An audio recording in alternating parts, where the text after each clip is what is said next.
சாதிய பாகுபாட்டை ஊக்குவிக்கும் தமிழகம் உள்ளிட்ட 11 மாநிலங்களில் சிறைச்சாலை கையேடு அரசமைப்பு சாசனத்திற்கு எதிரானது என உச்சநீதிமன்றம் தீர்ப்பளித்துள்ளது.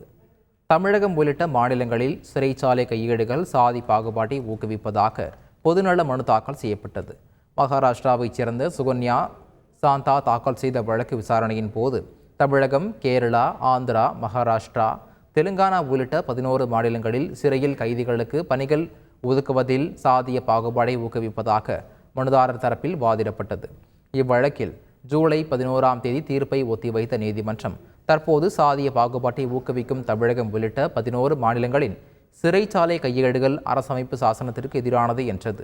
அதை மாற்ற வேண்டும், சிறைச்சாலை பதிவேடுகளில் சாதியை குறிப்பிடும் நடைமுறைக்கு தடை விதிக்கிறோம் என்ற நீதிமன்றம் இது குறித்த வழக்கை தாமாக முன்வந்து பதிவு செய்வதாகவும் குறிப்பிட்டது. 3 மாதங்களுக்கு பிறகு விசாரணை தொடங்கும். அதற்குள் இன்றைய தீர்ப்பை நடைமுறைப்படுத்திய அறிக்கையை மாநில அரசுகள் தாக்கல் செய்ய வேண்டும் என்றும் உச்சநீதிமன்றம் உத்தரவிட்டது. ராமநாதபுரம் மாவட்டம் ஆனந்தூரில் இடிந்த கட்டிடத்தில் உள்ள நூலகத்தை உடனடியாக மூடுமாறு மெட்ராஸ் உயர்நீதிமன்ற மதுரை அமர்வு உத்தரவிட்டுள்ளது.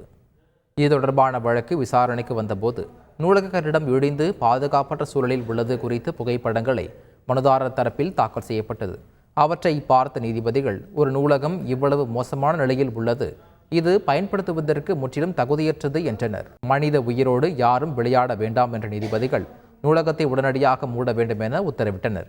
இறந்த பின் அவர்களுக்கு இழப்பீடு கொடுப்பீர்களா என்று கேள்வி எழுப்பிய நீதிபதிகள் நூலகத்தை இடித்து அப்புறப்படுத்துங்கள் அல்லது சீரமைப்பு செய்யுங்கள் என்று அறிவுறுத்தினர்.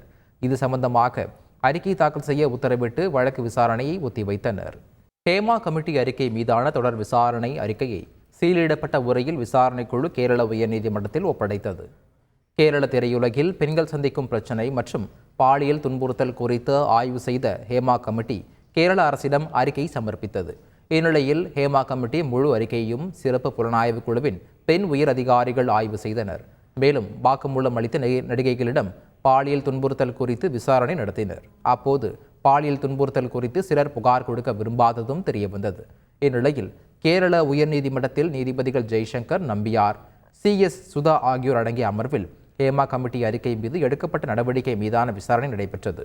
அப்போது ஹேமா கமிட்டி அறிக்கை மீதான தொடர் விசாரணை அறிக்கை சீலிடப்பட்ட உரையில் கேரள உயர்நீதிமன்றத்தில் சிறப்பு விசாரணை குழு ஒப்படைத்தது.